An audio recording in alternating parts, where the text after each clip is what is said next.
द्वितीय अध्याय। ओम मध्यम चरित्र के विष्णु ऋषि, महालक्ष्मी देवता, उष्णिक छंद, शाकंभरी शक्ति, दुर्गा बीज, वायु तत्व और यजुर्वेद स्वरूप है। श्री महालक्ष्मी की प्रसन्नता के लिए मध्यम चरित्र के पाठ में इसका विनियोग है। मैं कमल के आसन पर बैठी हुई प्रसन्न मुख वाली महिषासुर मर्दिनी भगवती महालक्ष्मी का भजन करता हूँ, जो अपने हाथों में अक्षमाला, फरसा, गदा, बाण, व्रज, पद्म, धनुष, कुंडिका, दंड, शक्ति, खड्ग, ढाल, शंख, घंटा, मधुपात्र, शूल, पास और चक्र धारण करती है।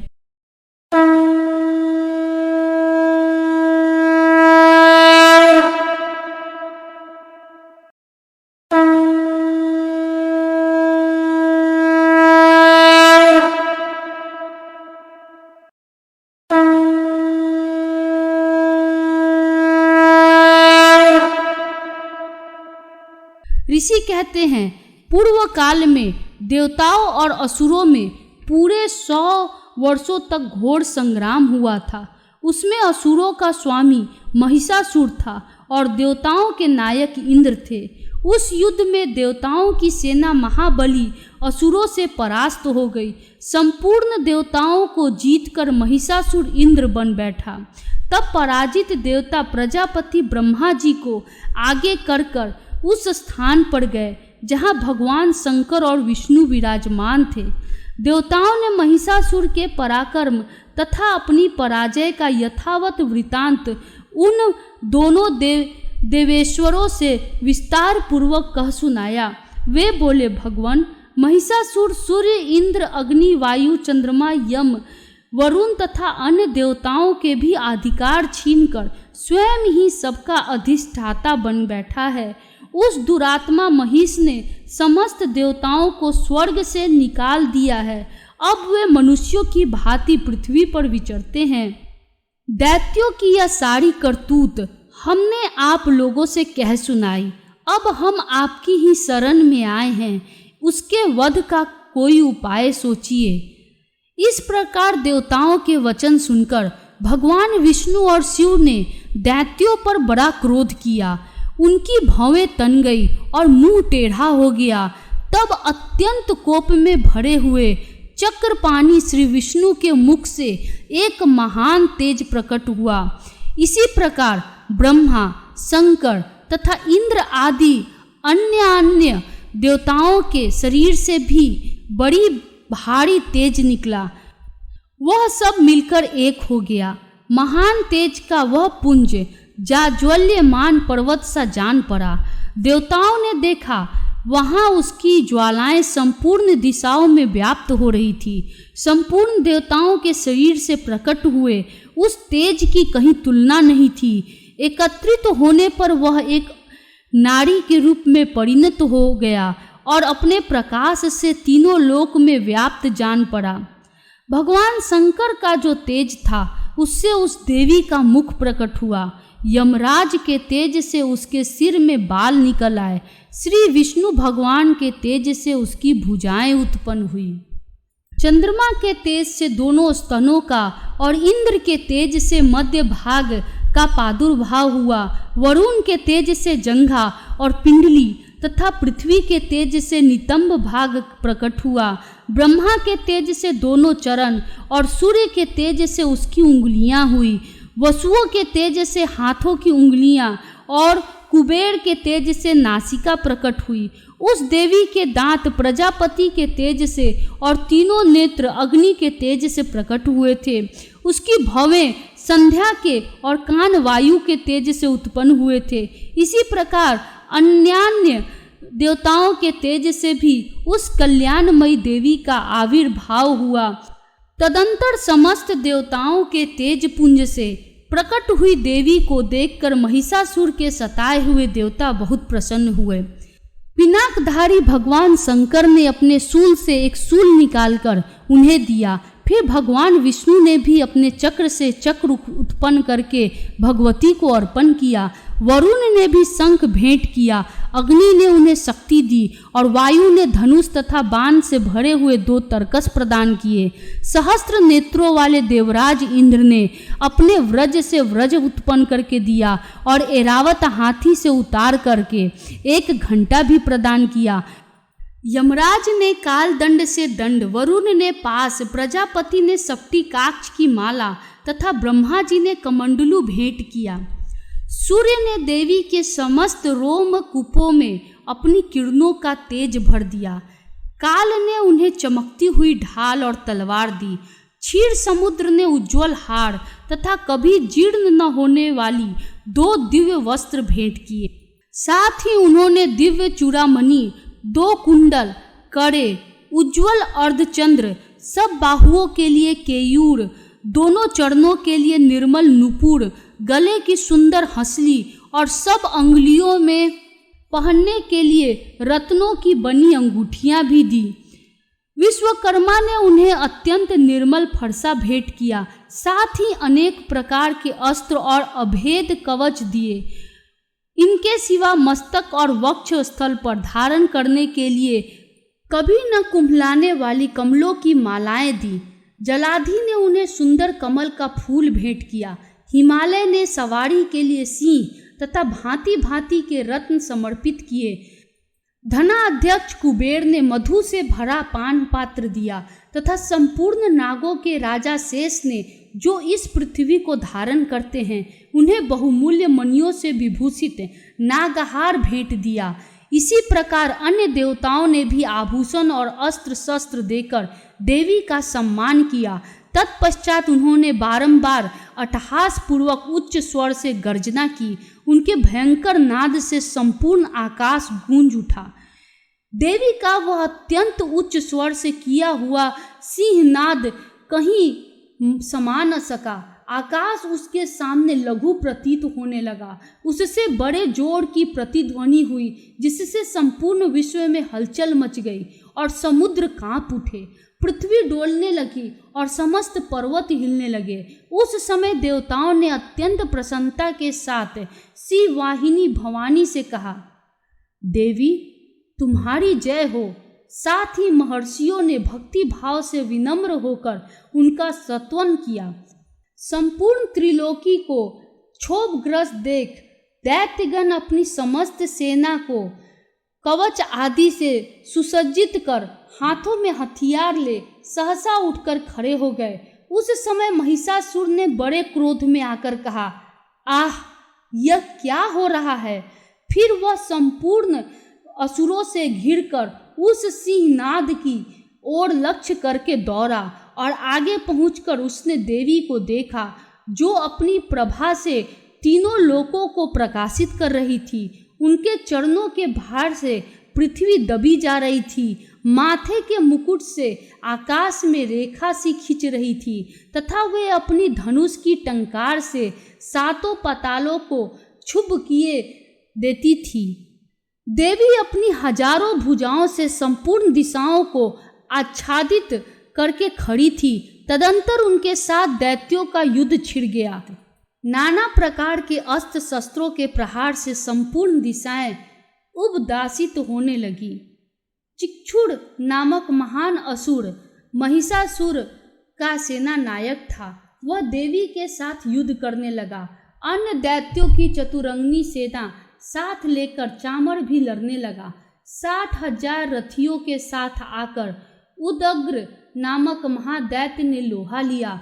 1 करोड़ रथियों को साथ लेकर महाहनु नामक दैत्य युद्ध करने लगा, जिसके रोए तलवार के समान तीखे थे। वह असिलोमा नाम का महादैत्य 5 करोड़ रथी सैनिकों सहित युद्ध में आ डटा। 60 लाख रथियों से घिरा हुआ बास्कल नामक दैत्य भी उस युद्ध भूमि में लड़ने लगा। परिवारित नामक राक्षस हाथी सवार और घुड़सवारों के अनेक दलों तथा 1 करोड़ रथियों की सेना लेकर युद्ध करने लगा। बिडाल नामक दैत्य 5 अरब रथियों से घिरकर लोहा लेने लगा। इनके अतिरिक्त और भी हजारों महादैत्य रथ हाथी और घोड़ों की सेना साथ लेकर वहां देवी के साथ युद्ध करने लगे। स्वयं महिषासुर उस रणभूमि में कोटि कोटि सहस्त्र रथ, हाथी और घोड़ों की सेना से घिरा हुआ खड़ा था। वे दैत्य देवी के साथ तोमर, भिंदीपाल, शक्ति, मूसल, खड्ग, परशु और पटिस आदि अस्त्र शस्त्रों का प्रहार करते हुए युद्ध कर रहे थे। कुछ दैत्यों ने उन पर शक्ति का प्रहार किया, कुछ लोगों ने पास फेंके तथा कुछ दूसरे दैत्यों ने खड्ग प्रहार करके देवी को मार डालने का उद्योग किया। देवी ने भी क्रोध में भरकर खेल खेल में ही अपने अस्त्र शस्त्रों की वर्षा करके दैत्यों के वे समस्त अस्त्र शस्त्र काट डाले। उनके मुख पर परिश्रम या थकावट का रंच मात्र भी चिन्ह नहीं था। देवता और ऋषि उनकी स्तुति करते थे और वे भगवती परमेश्वरी दैत्यों के शरीर पर अस्त्र शस्त्रों की वर्षा करती रही। देवी का वाहन सिंह भी क्रोध में भरकर गर्दन के बालों को हिलाता हुआ असुरों की सेना में इस प्रकार विचरने लगा, मानो वनों में दावानल फैल रहा हो। रणभूमि में दैत्यों के साथ युद्ध करती हुई अंबिका देवी ने जितने निश्वास छोड़े वे सभी तत्काल सैकड़ों हजारों गणों के रूप में प्रकट हो गए और परशु, भिंदपाल, खड्ग तथा पटिस आदि अस्त्रों द्वारा असुरों का सामना करने लगे। देवी की शक्ति से बढ़े हुए वे गण असुरों का नाश करते हुए नगारा और शंख आदि बाजे बजाने लगे। उस संग्राम महोत्सव में कितने ही गण मृदंग बजा रहे थे। तदंतर देवी ने त्रिशूल से, गदा से शक्ति की वर्षा और खड्ग आदि से सैकड़ों महादैत्यों का संहार कर डाला। कितनों को घंटे के भयंकर नाद से मूर्छित करके मार गिराया। बहुतेरे दैत्यों को पास से बांधकर धरती पर घसीटा। कितने ही दैत्य उनकी तीखी तलवार की मार से दो दो टुकड़े हो गए। कितने ही गदा की चोट से घायल हो धरती पर सो गए। कितने ही मूसल की मार से अत्यंत आहत होकर रक्त वमन करने लगे। कुछ दैत्य शूल से छाती फट जाने के कारण पृथ्वी पर ढेर हो गए। उस रणांगण में बाण समूहों की वृष्टि से कितने ही असुरों की कमर टूट गई। बाज की तरह झपटने वाले देव पीड़क दैत्यगण अपने प्राणों से हाथ धोने लगे। किन्हीं की बाहें छिन्न भिन्न हो गई, कितनों की गर्दनें कट गई। कितने ही दैत्यों के मस्तक कट कट कर गिरने लगे। कुछ लोगों के शरीर मध्य भाग में ही विदीर्ण हो गई। कितने ही महादैत्य जांघें कट जाने से पृथ्वी पर गिर पड़े। कितनों को ही देवी ने एक बाह, एक पैर और एक नेत्र वाले करके दो टुकड़ों में चीर डाला। कितने ही दैत्य मस्तक कट जाने पर भी गिरकर फिर उठ जाते और केवल धड़ के ही रूप में अच्छे अच्छे हथियार हाथ में ले देवी के साथ युद्ध करने लगते। दूसरे कबंध युद्ध के बाजों की लय पर नाचते थे। कितने ही बिना सिर के धर हाथों में खड्ग, शक्ति और रिष्टि लिए दौड़ते थे तथा दूसरे दूसरे महादैत्य ठहरो ठहरो यह कहते हुए देवी को युद्ध के लिए ललकारते थे। जहाँ वह घोर संग्राम हुआ था वहाँ की धरती देवी के गिराए हुए रथ, हाथी, घोड़े और असुरों की लाशों से ऐसी पट गई थी, वहाँ चलना फिरना असंभव हो गया था। दैत्यों की सेना में हाथी, घोड़े और असुरों के शरीरों से इतनी अधिक मात्रा में रक्तपात हुआ था कि थोड़ी ही देर में वहाँ खून की बड़ी बड़ी नदियाँ बहने लगी। जगदम्बा ने असुरों की विशाल सेनाओं को क्षण भर में नष्ट कर दिया।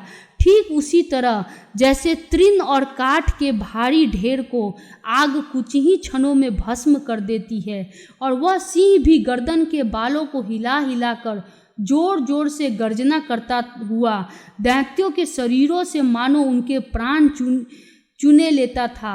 वहाँ देवी के गणों ने भी उन महादैत्यों के साथ ऐसा युद्ध किया जिसने आकाश में खड़े हुए देवतागण उन पर बहुत संतुष्ट हुए और फूल बरसाने लगे।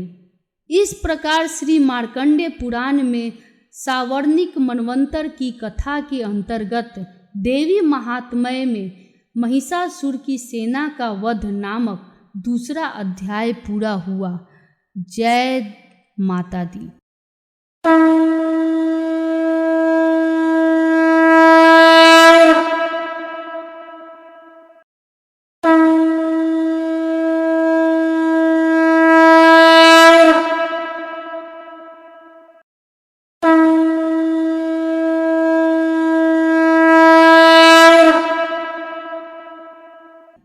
जगदम्बा के श्री अंगों की कांति उदय काल के सहस्त्रों सूर्यों के समान है।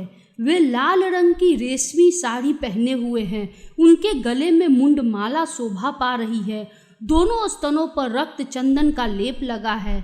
वे अपने कर कमलों में जप मालिका, विद्या और अभय तथा वर नामक मुद्राएं धारण किए हुए हैं। 3 नेत्रों से सुशोभित मुखारबिंद की बड़ी शोभा हो रही है।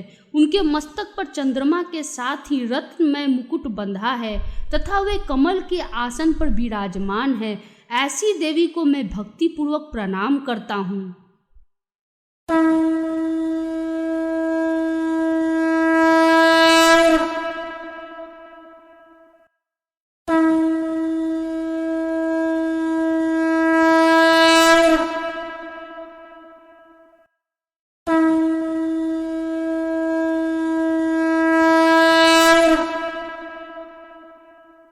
ऋषि कहते हैं, दैत्यों की सेना को इस प्रकार तहस नहस होते देख महादैत्य सेनापति चिक्षुर क्रोध में भरकर अंबिका देवी से युद्ध करने के लिए आगे बढ़ा। वह असुर रणभूमि में देवी के ऊपर इस प्रकार बाणों की वर्षा करने लगा जैसे बादल मेरुगिरी के शिखर पर पानी की धार बरसा रहे हो। तब देवी ने अपनी बाणों से उसके बाण समूहों को अनायास ही काटकर उसके घोड़े और सारथी को भी मार डाला। साथ ही उसके धनुष तथा अत्यंत ऊंची ध्वजा को भी तत्काल काट गिराया। धनुष कट जाने पर उसके अंगों को अपने बाणों से बींध डाला। धनुष, रथ, घोड़े और सारथी के नष्ट हो जाने पर वह असुर ढाल और तलवार लेकर देवी की ओर दौड़ा। उसने तीखी धार वाली तलवार से सिंह के मस्तक पर चोट करके देवी की भी बाईं भुजा में बड़े वेग से प्रहार किया। राजन, देवी की बाह पर पहुंचते ही वह तलवार टूट गई। फिर तो क्रोध से लाल आंखें करके उस राक्षस ने शूल हाथ में लिया और उसे उस महादैत्य ने भगवती भद्रकाली के ऊपर चलाया। वह शूल आकाश से गिरते हुए सूर्यमंडल की भांति अपने तेज से प्रज्वलित हो उठा। उस शूल को अपनी ओर आते देख देवी ने भी शूल का प्रहार किया। उससे राक्षस के शूल के सैकड़ों टुकड़े हो गए। साथ ही महादैत्य चिक्षुर की भी धज्जियां उड़ गई। वह प्राणों से हाथ धो बैठा। महिषासुर के सेनापति उस महापराक्रमी चिक्षुर के मारे जाने पर देवताओं को पीड़ा देने वाला चामर हाथी पर चढ़कर आया। उसने भी देवी के ऊपर शक्ति का प्रहार किया, किंतु जगदम्बा ने उसे अपने हुंकार से ही आहत एवं निष्प्रभ करके तत्काल पृथ्वी पर गिरा दिया। शक्ति टूट कर गिरी हुई देखकर चामर को बड़ा क्रोध हुआ। अब उसने शूल चलाया, किंतु देवी ने भी उसे अपने बाणों द्वारा काट डाला। इतने में ही देवी का सिंह उछलकर हाथी के मस्तक पर चढ़ बैठा और उस दैत्य के साथ खूब जोर लगाकर बाहु युद्ध करने लगा। वे दोनों लड़ते लड़ते हाथी से पृथ्वी पर आ गए और अत्यंत क्रोध में भरकर एक दूसरे पर बड़े भयंकर प्रहार करते हुए लड़ने लगे। तदंतर सिंह बड़े वेग से आकाश की ओर उछला और उधर से गिरते समय उसने पंजों की मार से चामर का सिर धड़ से अलग कर दिया। इस प्रकार उदग्र भी शिला और वृक्ष आदि की मार खाकर रणभूमि में देवी के हाथ से मारा गया तथा कराल भी दांतों, मुक्कों और थप्पड़ों की चोट से धराशायी हो गया। क्रोध में भरी हुई देवी ने गदा की चोट से उद्धत का कचुम्बर निकाल डाला। भिंदीपाल से वास्कल को तथा बाणों से ताम्र और अंधक को मौत के घाट उतार दिया। 3 नेत्रों वाली परमेश्वरी ने त्रिशूल से उग्रासय, उग्रवीर तथा महाहनु नामक दैत्यों को मार डाला। तलवार की चोट से विडाल के मस्तक को धड़ से काट गिराया। दुधर और दुमूर्ख इन दोनों को भी अपने बाणों से यमलोक भेज दिया। इस प्रकार अपनी सेना का संहार होता देख महिषासुर ने भैंस का रूप धारण करके देवी के गणों को त्रास देना आरंभ किया। किन्हीं को थुथुन से मारकर, किन्हीं के ऊपर खूंटों का प्रहार करके, किन्हीं किन्हीं को पूंछ से चोट पहुंचाकर, कुछ को सिंहों से विदीर्ण करके, कुछ गणों को वेग से, किन्हीं को सिंहनाद से, कुछ को चक्कर देकर और कितनों को निश्वास वायु के झोंके से धराशायी कर दिया। इस प्रकार गणों की सेना को गिराकर वह असुर महादेवी के सिंह को मारने के लिए झपटा। इससे जगदम्बा को बड़ा क्रोध हुआ। उधर महापराक्रमी महिषासुर भी क्रोध में भरकर धरती को खुरों से खुरेदने लगा तथा अपने सिंगों से ऊंचे ऊंचे पर्वतों को उठाकर फेंकने और गरजने लगा। उसके वेग से चक्कर देने के कारण पृथ्वी क्षुब्ध होकर फटने लगी। उसकी पूंछ से टकराकर समुद्र सब ओर से धरती को डुबोने लगा। हिलते हुए सिंहों के आघात से विदीर्ण होकर बादलों के टुकड़े टुकड़े हो गए। उसकी श्वास की प्रचंड वायु के वेग से उड़े हुए सैकड़ों पर्वत आकाश से गिरने लगे। इस प्रकार क्रोध में भरे हुए उस महादैत्य को अपनी ओर आते देख चंडिका ने उसका वध करने के लिए महान क्रोध किया। उन्होंने पास फेंककर उस महान असुर को बांध लिया। उस महासंग्राम में बंध जाने पर उसने भैंसों का रूप त्याग दिया और तत्काल सिंह के रूप में वो प्रकट हो गया। उस अवस्था में जगदम्बा ज्यों ही उसके मस्तक काटने के लिए उद्यत होती, त्यों ही वह खड्गधारी पुरुष के रूप में दिखाई देने लगा।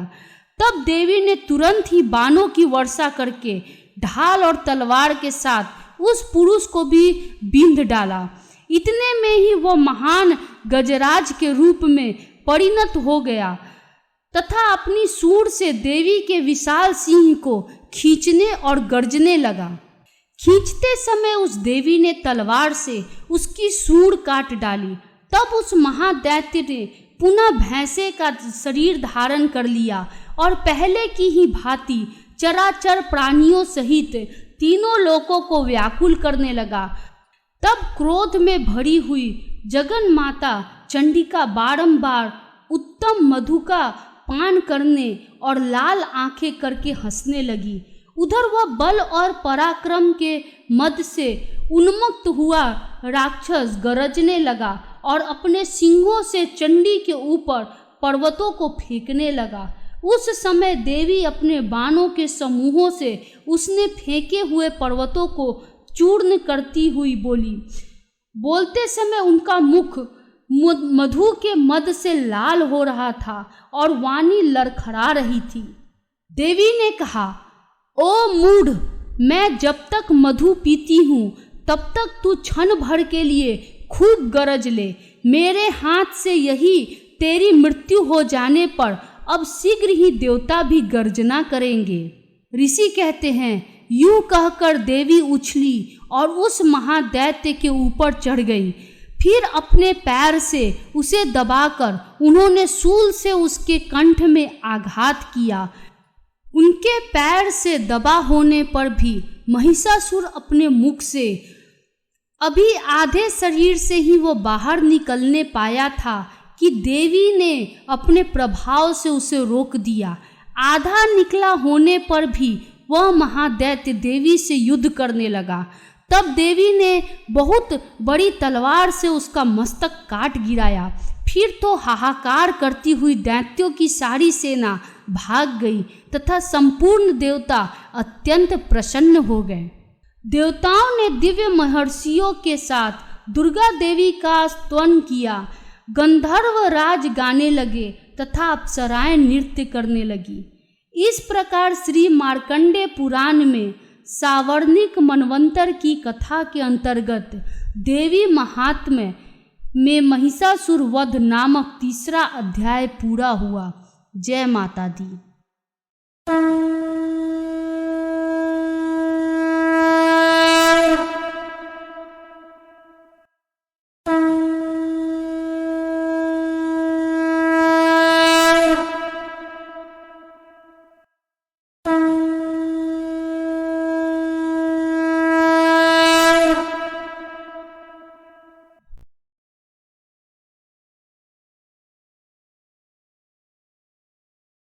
सिद्धि की इच्छा रखने वाले पुरुष जिनकी सेवा करते हैं तथा देवता जिन्हें सब ओर से घेरे रहते हैं, उन जया नाम वाली दुर्गा देवी का ध्यान करें। उनके श्री अंगों की आभा काले मेघ के समान श्याम है।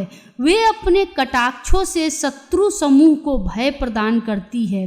उनके मस्तक पर आब्ध चंद्रमा की रेखा शोभा पाती है। वे अपने हाथों में शंख, चक्र, कृपाण और त्रिशूल धारण करती है।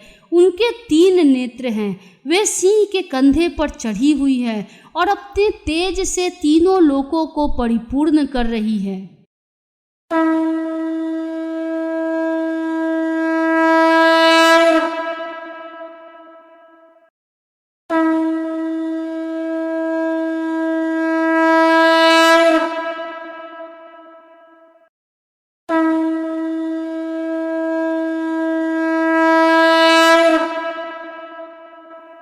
ऋषि कहते हैं, अत्यंत पराक्रमी दुरात्मा महिषासुर तथा उसकी दैत्य सेना के देवी के हाथ से मारे जाने पर इंद्र आदि देवता प्रणाम के लिए गर्दन तथा कंधे झुकाकर उन भगवती दुर्गा का उत्तम वचनों द्वारा स्तवन करने लगे। उस समय उनके सुंदर अंगों में अत्यंत हर्ष के कारण रोमांच हो आया था। देवता बोले, संपूर्ण देवताओं की शक्ति का समुदाय ही जिनका स्वरूप है तथा जिन देवी ने अपने शक्ति से संपूर्ण जगत को व्याप्त कर रखा है, समस्त देवताओं और महर्षियों की पूजनीय उन जगदम्बा को हम भक्ति पूर्वक नमस्कार करते हैं। वे हम लोगों का कल्याण करें। जिनके अनुपम प्रभाव और बल का वर्णन करने में भगवान शेषनाग, ब्रह्मा जी तथा महादेव जी भी समर्थ नहीं हैं, वे भगवती चंडिका संपूर्ण जगत का पालन एवं अशुभ भय का नाश करने का विचार करें। जो पुण्यात्माओं के घरों में स्वयं ही लक्ष्मी रूप से, पापियों के यहाँ दरिद्रता रूप से, शुद्ध अंतःकरण वाले पुरुषों के हृदय में बुद्धि रूप से, सत पुरुषों में श्रद्धा रूप से तथा कुलीन मनुष्यों में लज्जा रूप से निवास करती है, उन आप भगवती दुर्गा को हम नमस्कार करते हैं। देवी, आप संपूर्ण विश्व का पालन कीजिए। देवी, आपके इस अचिंत्य रूप का असुरों का नाश करने वाले भारी पराक्रम का तथा समस्त देवताओं और दैत्यों के समक्ष युद्ध में प्रकट किए हुए आपके अद्भुत चरित्रों का हम किस प्रकार वर्णन करें। आप संपूर्ण जगत की उत्पत्ति में कारण हैं। आप में सत्व गुण, रजोगुण और तमोगुण, ये तीनों गुण मौजूद है, तो भी दोषों के साथ आपका संसर्ग नहीं जान पड़ता। भगवान विष्णु और महादेव जी आदि देवता भी आपका पार नहीं पाते। आप ही सबका आश्रय हैं। यह समस्त जगत आपका अंशभूत है, क्योंकि आप सबकी आदिभूत अव्याकृता परा प्रकृति है। देवी, संपूर्ण यज्ञों में जिसके उच्चारण से सब देवता तृप्त लाभ करते हैं, वह स्वाहा आप ही हैं। इसके अतिरिक्त आप पितरों की भी तृप्त का कारण हैं। अतएव सब लोग आपको स्वधा भी कहते हैं। देवी, जो मोक्ष की प्राप्ति का साधन है, अचिंत्य महाव्रत स्वरूपा है, समस्त दोषों से रहित, जितेंद्रिय तत्व को ही सार वस्तु मानने वाले तथा मोक्ष की अभिलाषा रखने वाले मुनिजन जिसका आभास करते हैं, वह भगवती परा विद्या आप ही हैं। आप शब्द स्वरूपा हैं। अत्यंत निर्मल ऋग्वेद, यजुर्वेद तथा उद्गीत के मनोहर पदों के पाठ से युक्त सामवेद का भी आधार आप ही हैं।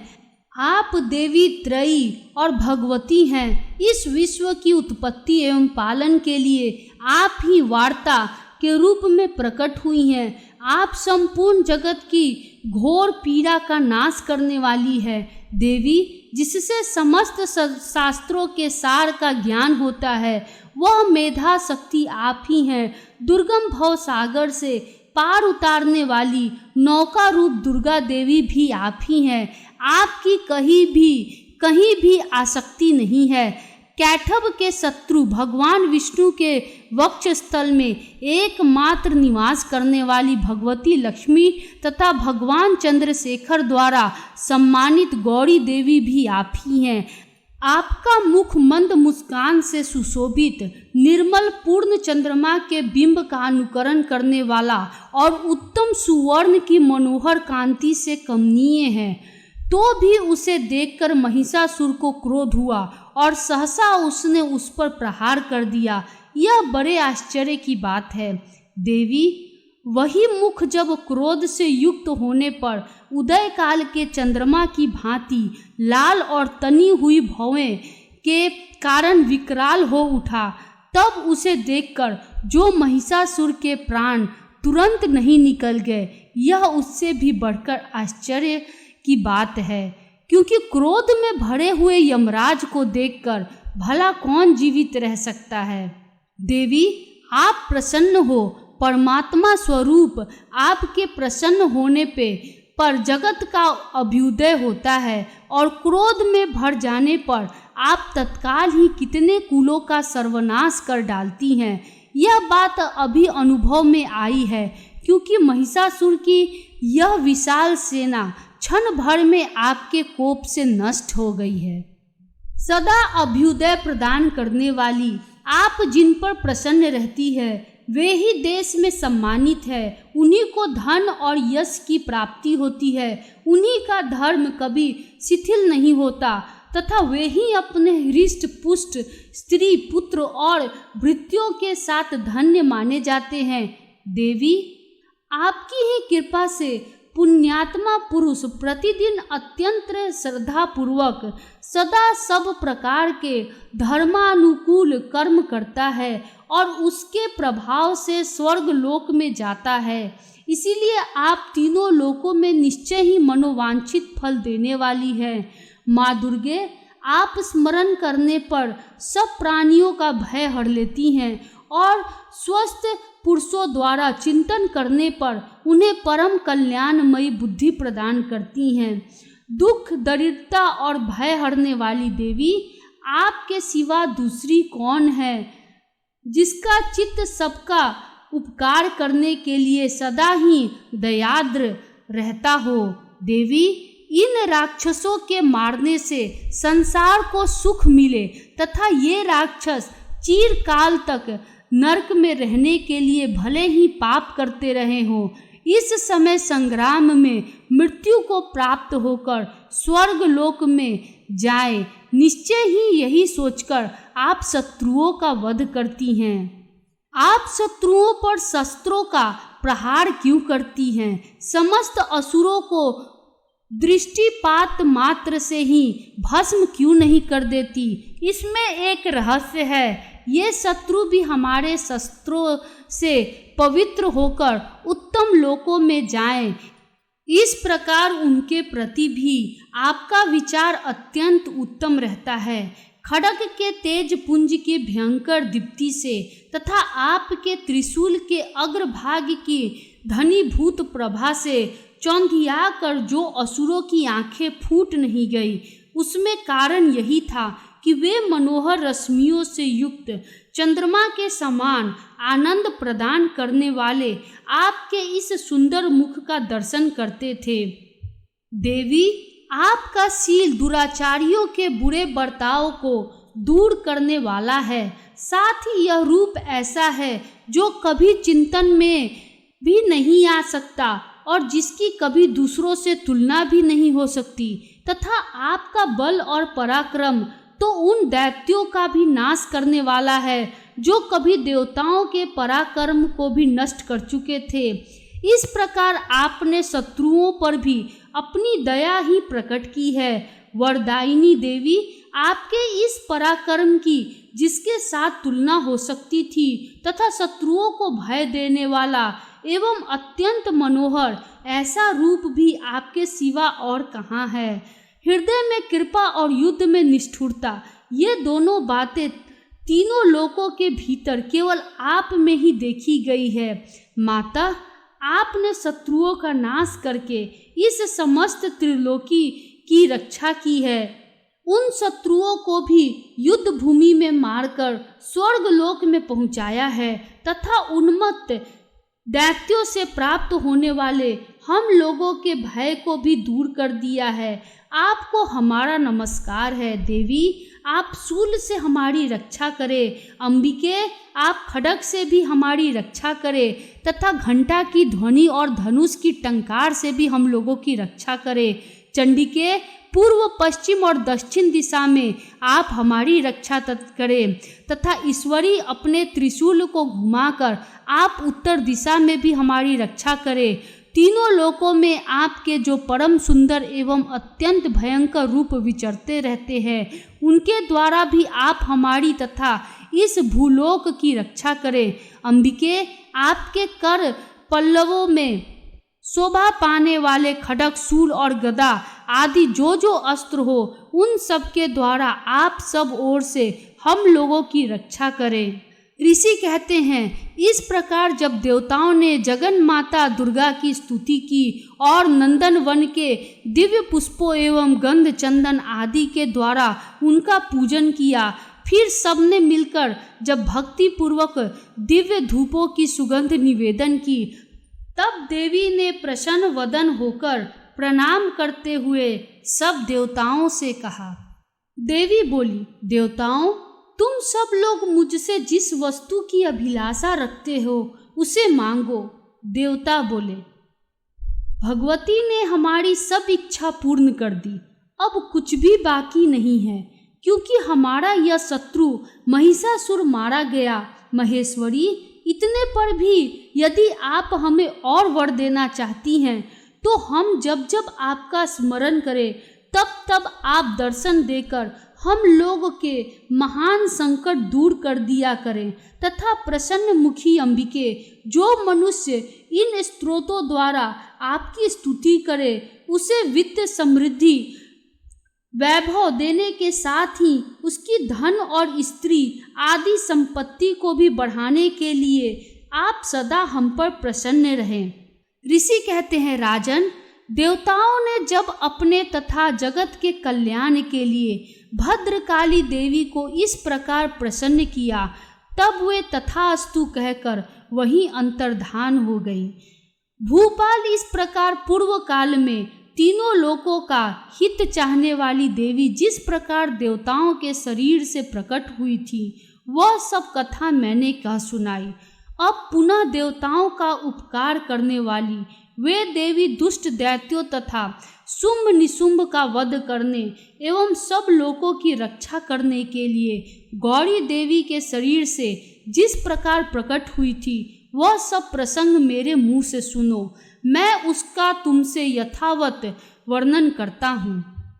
इस प्रकार श्री मार्कंडेय पुराण में सावर्णिक मनवंतर की कथा के अंतर्गत देवी महात्म्य में शुक्र आदि स्तुति नामक चौथा अध्याय पूरा हुआ।